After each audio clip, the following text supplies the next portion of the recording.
Brought you to the Shadow King King Nazru, here with a review for Rosario Vampire 2, Chapter 47. We flash back to when Jia Long and Fong Fong hanged out as kids, and some of the things they did was they used cards of illusion to play a children's card game. Ah, I see that Yu-Gi-Oh was really popular back then, especially in China. Funny. Zilong then reminds Fong Fong that they're related by blood on his mother's side, despite being family rivals.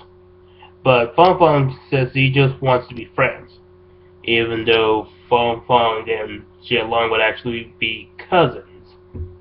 But whatever, so they promise to remain as such forever.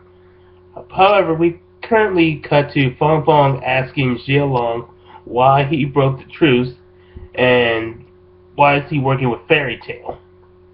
And Fong Fong is angered by this and tries to attack with a powerful summoning, but he ends up summoning another panda. Boy, Fong Fong is like so bad at this that he makes Naruto back in part 1 look good. That's kind of...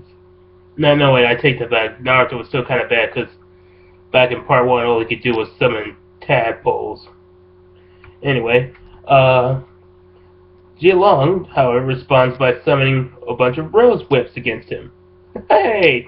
A Yu Yu Hakusho reference with the rose whip lash. Nice.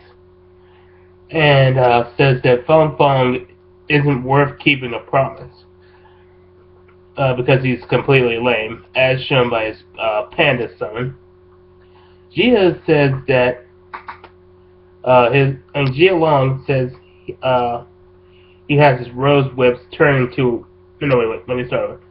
Jia Long has his rose whip turn into a rose Gatling gun and swears he'll be the king of both families. This guy just summoned a rose that shoots Gatling. That acts like a Gatling gun. Hot damn, is that awesome! Oh my god, that's awesome. Oh man, this turned out to be a really exciting chapter. Rudier, however, says she has mixed feelings about this since she can't have sadist sex with Fong Fong. How old is Rudier anyway? She doesn't look very maturely built, so I'm saying she's probably no older than Yukari, which might imply that this might be a little pedophilic. Let's just move on. Fong Fong and Yukari are saved by a snail, which she ended up summoning, impressing both Dia Long and Fong Fong. Well, not so much impressing Fong Fong, more like stunning him.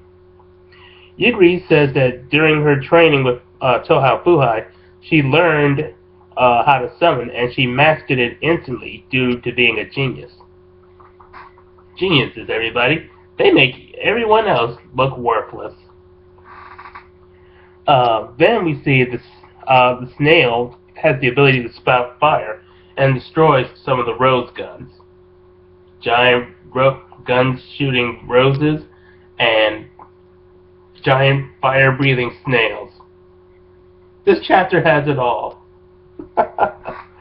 Oh, this is good. Fong Fong says that he's pretty envious that Yukari is a summoning prodigy and he had worked so hard and yet practically accomplished nothing. I see what's going on. It's pretty much like with the Goku Vegeta comparison, where like Goku, Yukari can be great with little effort, and Vegeta, Fong Fong can work so hard to get stronger, and yet it still doesn't measure up to Yukari. Wow, was this like the third or fourth manga comparison I've made? Funny. Fong Fong remembers Yukari encouraging him to continue to try to get stronger, because he's the son of a martial arts master and a master summoner. And Yukari then starts summoning bugs to eat at the plant. And Fong Fong tries to summon someone to back up Yukari, but I don't think he ends up summoning anything. Rudier then also says that Yukari is on par with Jia Long, but she won't be able to keep it up. And this is confirmed when we see Yukari spewing blood out of her mouth and ears. Her ears? Does that mean that Yukari's suffering brain damage? Ooh. Considering that she's supposed to be the genius of the group, that might not be a good thing. Not to say that coughing up blood is any better. Jia Long says that this is happening because summoning consumes monster energy, or yokai as it's called. And if not careful, it can drain one's life force and kill them. So I guess the reason why Jia Long is able to do it so frivolously is because he's more experienced with summoning and has a bit more stamina. Fong Fong blames himself for Yukari pushing herself, and feels completely useless. Maybe I was wrong about the whole Vegeta comparison. Maybe Fong Fong feels more like Krillin. Anyway, Jia Long then summons a rose pistol to put an end to Fong Fong's crying about how completely useless he is. And Fong Fong can cry as much as he wants about being useless, and yet he'll still look more manly than when Naruto started crying about how he couldn't bring Sasuke back to Konoha. Pathetic. Fong Fong then suddenly, with blinding speed, slashes at Jia Long's shoulder. And Fong Fong says he doesn't care who rules the Mu and Wong families.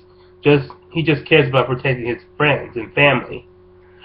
And Fong Fong then uses his speed to dodge the bullets, further proving that Rosario vampire characters are more